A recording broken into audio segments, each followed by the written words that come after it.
as an inquiry into foreign interference in federal elections resumed public hearings on Wednesday. Advocates from Canada's Iranian, Russian, Uyghur, Sikh and Chinese communities laid out the intimidation they say they grapple with on a daily basis. Followed by cars with blacked out license plates or by strangers on motorcycles, phones hacked and their emails used to send threatening messages, family and friends threatened, imprisoned or even killed, all in retaliation for their advocacy in Canada for human rights.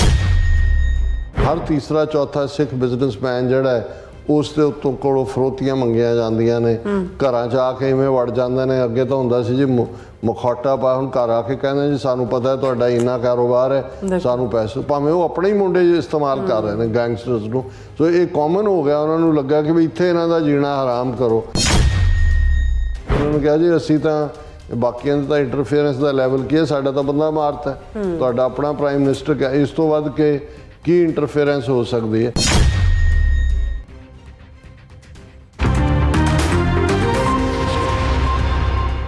Viewers welcome back on program. So viewers ਗੱਲਬਾਤ ਕਰਨ ਜਾ ਰਹੇ ਹਾਂ Canada ਦੇ ਹਵਾਲੇ ਨਾਲ ਕਿ Canada ਵਿੱਚ ਫੈਡਰਲ ਇਲੈਕਸ਼ਨਾਂ ਅਤੇ ਹੋਰ ਵਿਦੇਸ਼ੀ ਦਖਲਅੰਦਾਜ਼ੀ ਸੰਬੰਧੀ ਪਬਲਿਕ ਇਨਕੁਆਇਰੀ ਕਮਿਸ਼ਨ ਦੀ ਸੁਣਵਾਈ ਜਿਹੜੀ ਹੈ ਚੱਲ ਰਹੀ ਹੈ। ਔਰ ਪਿਛਲੇ ਕੱਲ੍ਹ ਸਿੱਖ ਨੁਮਾਇੰਦੇ ਜਸਕਰਨ ਸਿੰਘ ਸੰਧੂ ਨੇ ਇਸ ਕਮਿਸ਼ਨ ਸਾਹਮਣੇ ਟੈਸਟੀਫਾਈ ਕਰਦਿਆਂ ਦੱਸਿਆ ਹੈ ਕਿ ਭਾਰਤ ਵੱਲੋਂ ਕਿਵੇਂ ਕੈਨੇਡਾ ਦੇ ਸਿੱਖਾਂ ਦੇ ਮਾਮਲਿਆਂ ਵਿੱਚ ਦਖਲਅੰਦਾਜ਼ੀ ਕੀਤੀ ਜਾ ਰਹੀ ਹੈ। ਸੋ ਉਹਨਾਂ ਨੇ ਇਸ ਦੇ ਵਿੱਚ 18 ਜੂਨ 2023 ਨੂੰ ਕੀਤੇ ਗਏ ਸਿੱਖ ਆਗੂ ਹਰਦੀਪ ਸਿੰਘ ਨਿੱਜਰ ਦੇ ਮਰਡਰ ਦਾ ਵਿਸ਼ੇਸ਼ ਜ਼ਿਕਰ ਕੀਤਾ। ਸੋ ਇਸ ਬਾਰੇ ਆਪਾਂ ਗੱਲਬਾਤ ਕਰਨ ਜਾ ਰਹੇ ਹਾਂ। ਸੋ ਅਸੀਂ ਚਾਹਾਂਗੇ ਕਿ ਤੁਸੀਂ ਇਸੇ ਤਰ੍ਹਾਂ ਬੜੇ ਰਹਿਣਾ, ਦੇਖਣ ਸੁਣਨ ਲਈ ਲਿਖਣ ਲਈ ਤੁਹਾਡਾ ਸਭ ਦਾ ਬਹੁਤ ਧੰਨਵਾਦ। ਜੀ ਰਾਜ ਸਾਹਿਬ, ਕੀ ਵਿਚਾਰਾਂ ਨੇ ਇਸ ਮੁੱਦੇ ਬਾਰੇ? ਦੇਖੋ, ਇਸ ਵੇਲੇ ਜਿਵੇਂ ਅਸੀਂ ਗੱਲ ਕੀਤੀ ਓਪਨਿੰਗ ਸੈਗਮੈਂਟ ਦੇ ਵਿੱਚ ਕਿ ਸਾਡੀ ਸਿੱਖ ਜਥੇਬੰਦੀਆਂ ਦੀ high level meeting FBI headquarter 'ਚ ਹੋਈ। Department of justice, homeland security, FBI, obviously ਜਿਹੜੇ ਦੂਸਰੇ ਅਨਆਇਡੈਂਟੀਫਾਈਡ ਆਫੀਸ਼ੀਅਲ ਸੀ ਉਹਨਾਂ 'ਚ ਸਟੇਟ ਡਿਪਾਰਟਮੈਂਟ ਦੇ ਔਰ ਉਹਨਾਂ ਦੇ ਕਾਊਂਟਰ ਇੰਟੈਲੀਜੈਂਸ ਦੇ ਵੀ ਆਫੀਸ਼ੀਅਲ ਸ਼ਾਮਲ ਸੀ। ਔਰ ਕਿਸੇ ਨੇ ਇਨ ਬਿਟਵੀਨ ਪੁੱਛਿਆ ਕਿ ਜੀ ਫਲਾਂ ਜਥੇਬੰਦੀ ਨੂੰ ਕਿਉਂ ਨਹੀਂ ਸੱਦਿਆ, ਫਲਾਂ ਨੂੰ। ਅਸੀਂ ਇਹ ਦੱਸ ਦਈਏ ਕਿ ਇਹ ਕੋਈ ਸਿੱਖ ਜਥੇਬੰਦੀਆਂ ਨੇ ਆਪਣੇ ਲੈਵਲ ਦੇ ਉੱਤੇ ਮੀਟਿੰਗ ਨਹੀਂ ਸੀ ਸੱਦੀ।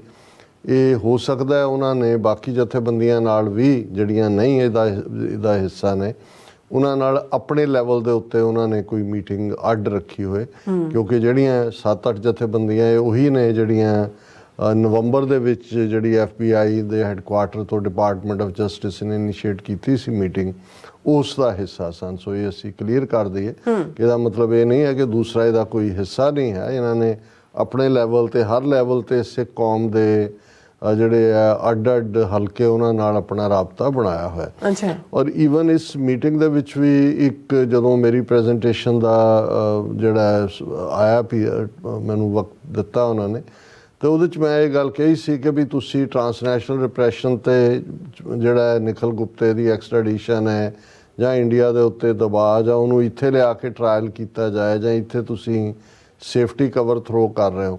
ਪਰ ਇੱਕ ਪਾਰਟ, ਕਿਉਂਕਿ ਪ੍ਰੈਜ਼ੀਡੈਂਸ਼ੀਅਲ ਇਲੈਕਸ਼ਨ ਵੀ ਅਮਰੀਕਾ ਦੇ ਵਿੱਚ ਆਲਰੇਡੀ ਕੈਂਪੇਨ ਫੰਡਿੰਗ ਚੱਲ ਰਿਹਾ ਹੈ ਔਰ ਹਰ 2 ਸਾਲ ਬਾਅਦ ਕਾਂਗਰਸ ਮੈਨ ਔਰ ਦੂਸਰਿਆਂ ਦੇ ਵੀ ਹੁੰਦੀਆਂ।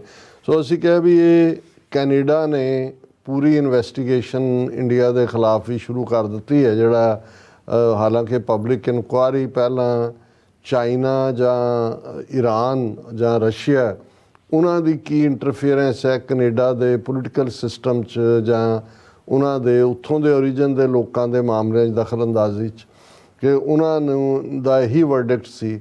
ਪਰ ਜਦੋਂ ਹਰਦੀਪ ਸਿੰਘ ਨਿੱਜਰ ਦਾ ਮਰਡਰ 18 ਜੂਨ ਨੂੰ ਹੁੰਦਾ ਔਰ 18 ਸਤੰਬਰ ਨੂੰ ਜਸਟਿਨ ਟਰੂਡੋ ਇਸ ਦੀ ਜਿਹੜੀ ਹੈ ਇਨਕਸ਼ਾਫ ਦੀ ਗੱਲ ਕਰਦੇ ਨੇ ਕੈਨੇਡੀਅਨ ਪਾਰਲੀਮੈਂਟ, ਫਿਰ ਇਹ ਮੰਗ ਉੱਠੀ ਸੀ ਕਿ ਇਸ ਇਨਕੁਆਇਰੀ ਦੇ ਵਿੱਚ ਜਿਹੜੀ ਦਖਲਅੰਦਾਜ਼ੀ ਔਰ ਖ਼ਾਸ ਤੌਰ 'ਤੇ ਉਹਦੇ 'ਚ ਜਿਹੜਾ ਫੋਕਸ 2019 ਔਰ 2021 ਦੀਆਂ ਫੈਡਰਲ ਇਲੈਕਸ਼ਨਾਂ ਵੇਲੇ ਕੈਨੇਡਾ 'ਚ ਜਿਹੜੀ ਇੰਟਰਫੀਅਰੈਂਸ ਇੰਡੀਆ ਦੀ ਔਰ ਉਹਨੂੰ ਸ਼ਾਮਲ ਕਰ ਲਿਆ ਗਿਆ। ਸੋ ਇਹ ਉਦਾਹਰਣ ਦੇ ਕੇ ਮੈਂ ਕਿਹਾ ਕਿ ਵੀ ਇੱਥੇ ਅਮਰੀਕਾ ਦੇ ਵਿੱਚ ਵੀ ਇਹਨਾਂ ਕਰਪਟ ਲੋਕਾਂ ਨੇ ਸਾਡੇ ਸਾਫ਼ ਪੋਲੀਟੀਕਲ ਸਿਸਟਮ ਨੂੰ ਕਰਪਟ ਕਰਨ ਦੇ ਲਈ ਜਿਸ ਕਿਸਮ ਦੇ ਵਿੱਚ ਪੈਸਾ ਸੁੱਟਿਆ ਹੋਇਆ ਔਰ ਸਾਡਾ ਇਹ ਕਹਿਣਾ ਸੀ ਵੀ ਕੈਨੇਡਾ ਦੀ ਤਰਜ਼ ਦੇ ਉੱਤੇ ਅਮਰੀਕਨ ਗਵਰਨਮੈਂਟ ਵੀ ਇਸ ਦੇ ਉੱਤੇ ਅੱਖ ਰੱਖੇ ਕਿ ਵੀ ਇਹ ਜਿਹੜੀ ਫੰਡਿੰਗ ਨਾਜਾਇਜ਼ ਔਰ ਦੂਸਰੀ ਹੋ ਰਹੀ ਹੈ ਇਸ ਨੂੰ ਚੈੱਕ ਕੀਤਾ ਜਾਏ ਔਰ ਇਸ ਦੇ ਉੱਤੇ ਇਨਕੁਆਇਰੀ ਹੋਏ, ਜਿਹਦੇ ਤੇ ਉਹਨਾਂ ਨੇ ਹੈਪੀਲੀ ਨੋਟ ਵੀ ਕੀਤਾ ਔਰ ਇਹਦੇ ਤੋਂ ਹੋ ਸਕਦਾ ਵੀ ਆਲਰੇਡੀ ਉਹ ਕਰ ਰਹੇ ਹੋਣ। ਪਰ ਮੇਰੇ ਲਈ ਇਹ ਮੌਕਾ ਸੀ ਗੱਲ ਕਹਿਣ ਦਾ, ਔਰ ਮੈਂ ਜਦੋਂ ਆ ਕੇ ਖਬਰਾਂ ਵੀ ਦੇਖੀਆਂ ਕਿ ਵੀ ਆਲਰੇਡੀ ਇਹ ਜਿਹੜੀ ਇਨਕੁਆਇਰੀ ਪਬਲਿਕ ਇਨਕੁਆਇਰੀ ਚੱਲ ਰਹੀ ਹੈ ਇਹਨੂੰ ਜੱਜ ਮੇਰੀ ਜੋਜ਼ੇ ਹੋਕ ਉਹਨੇ ਜਿਹੜਾ ਉਹ ਹੈਡ ਕਰ ਰਹੀ ਹੈ।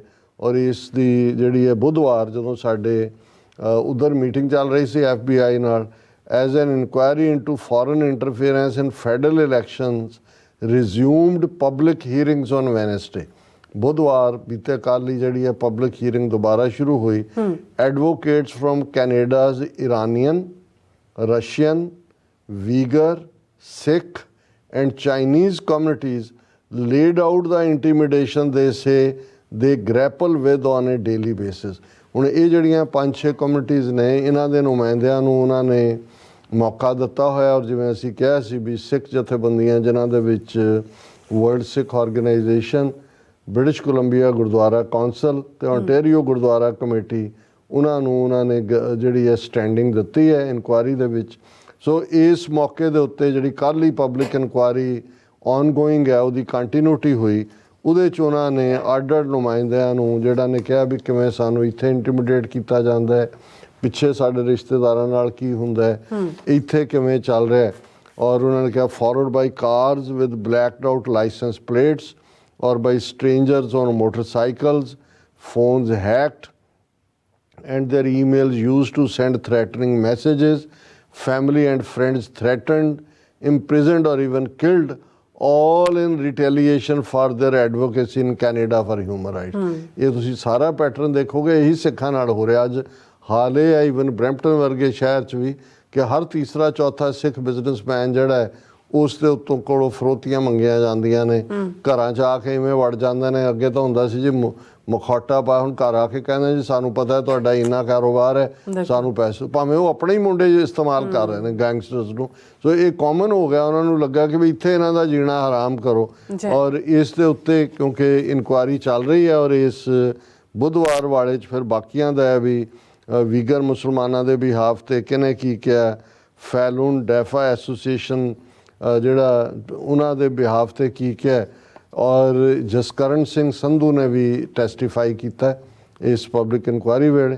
Asked about the impact of foreign interference in his community, Sikh community advocate Jaskaran Sandhu referred to the allegation that the Indian government was connected to the assassination of British Columbia Sikh activist Hardeep Singh Nijjar. ਉਹਨੇ, ਔਰ ਮੈਂ ਤਾਂ ਉਹ ਦੇਖਿਆ ਵੀ ਹੈ ਉਸ ਨੂੰ, ਉਹਦੀ ਆਡੀਓ ਵੀਡੀਓ ਵੀ, ਉਹਨਾਂ ਨੇ ਕਿਹਾ ਸੰਧੂ ਨੇ ਦੇ ਲਿਟਰਲੀ ਕਿਲਡ ਇਹ ਗਾਇ। ਸੰਧੂ ਸਾਹਿਬ ਉਹਨਾਂ ਨੇ ਕਿਹਾ ਜੀ ਅਸੀਂ ਤਾਂ ਬਾਕੀਆਂ ਦਾ ਤਾਂ ਇੰਟਰਫੇਰੈਂਸ ਦਾ ਲੈਵਲ ਕੀ ਹੈ, ਸਾਡਾ ਤਾਂ ਬੰਦਾ ਮਾਰਤਾ, ਤੁਹਾਡਾ ਆਪਣਾ ਪ੍ਰਾਈਮ ਮਿਨਿਸਟਰ ਕਿਹਾ, ਇਸ ਤੋਂ ਵੱਧ ਕੇ ਕੀ ਇੰਟਰਫੇਰੈਂਸ ਹੋ ਸਕਦੀ ਹੈ। ਸੋ ਅਸੀਂ ਸਮਝਦੇ ਹਾਂ ਵੀ ਇਹ ਇੱਕ ਆਪਣੇ ਆਪ ਦੇ ਵਿੱਚ ਇੰਡੀਆ ਦਾ ਫੜੇ ਜਾਣਾ। ਔਰ ਇਸ ਮੁੱਦੇ ਦੇ ਉੱਤੇ ਜਿਵੇਂ ਅਸੀਂ ਗੱਲ ਕੀਤੀ ਕਿ 5 ਵਾਈਜ਼ ਕੰਟਰੀਜ਼ ਤਾਂ ਖੁੱਲ੍ਹ ਕੇ ਨਾਲ ਹੀ ਨੇ ਔਰ ਐਂਕਸ਼ੀਅਸਲੀ ਵੇਟ ਹੈ ਨਿਖਿਲ ਗੁਪਤੇ ਦੀ ਇੱਥੇ ਆਉਣ ਦੀ, ਔਰ ਟਰਾਇਲ 'ਚ ਜਾਣ ਵੇਲੇ ਪਤਾ ਲੱਗੇਗਾ ਵੀ ਹੋਰ ਇਹਨਾਂ ਨੇ ਕੀ ਕੀ ਕਰਨਾ ਸੀ। ਪਰ ਈਵਨ ਜਿਵੇਂ ਅਸੀਂ 2 ਦਿਨ ਪਹਿਲਾਂ ਦੇ ਪ੍ਰੋਗਰਾਮ 'ਚ ਕਿਹਾ ਸੀ ਕਿ ਚਾਈਨਾ ਨੇ ਵੀ ਜਿਹੜਾ ਇਸ ਦੇ ਉੱਤੇ ਲਾਈਨ ਲਈ ਕਿ ਭਾਈ ਇਹ ਇੰਡੀਆ ਜਿਹੜਾ ਇਹ ਟਰਾਂਸਨੈਸ਼ਨਲ ਰਿਪਰੈਸ਼ਨ ਕਰ ਰਿਹਾ। ਅਮਰੀਕਾ ਨੇ ਇਸ ਦਾ ਚਾਰਜ ਲਾਇਆ, ਚਾਈਨਾ ਨੇ ਜਿਵੇਂ ਕਿਹਾ। ਔਰ ਇਹ ਜਿਹੜੇ ਇੰਟਰਨੈਸ਼ਨਲ ਲਾਅ ਔਰ ਇੰਟਰਨੈਸ਼ਨਲ ਪ੍ਰੈਕਟਿਸਿਸ ਨੇ ਡਿਪਲੋਮੇਸੀ ਦੀ, ਉਹਦੀ ਤੋਹੀਨ ਹੈ। ਸੋ ਅਸੀਂ ਐਪਰੀਸ਼ੀਏਟ ਕਰਦੇ ਹਾਂ ਕੈਨੇਡੀਅਨ ਇਹਨਾਂ ਤਿੰਨੋਂ ਹੀ ਸਿੱਖ ਜਥੇਬੰਦੀਆਂ ਨੂੰ ਕਿ ਜਿਨ੍ਹਾਂ ਨੇ ਇੱਕ ਟੂਗੈਦਰਨੈਸ ਦੇ ਨਾਲ ਆਪਣੀ ਥਾਂ ਬਣਾਈ ਕਿ ਇਹਨਾਂ ਨੂੰ ਐਜ਼ ਏ ਗਰੁੱਪ ਰੈਕਗਨਾਈਜ਼ ਕੀਤਾ ਗਿਆ। ਔਰ ਉਹਨਾਂ 'ਚੋਂ ਜਸਕਰਨ ਸੰਧੂ ਨੇ ਬੜੀ ਬੋਲਡ ਟੈਸਟੀਮਨੀ ਦਿੱਤੀ।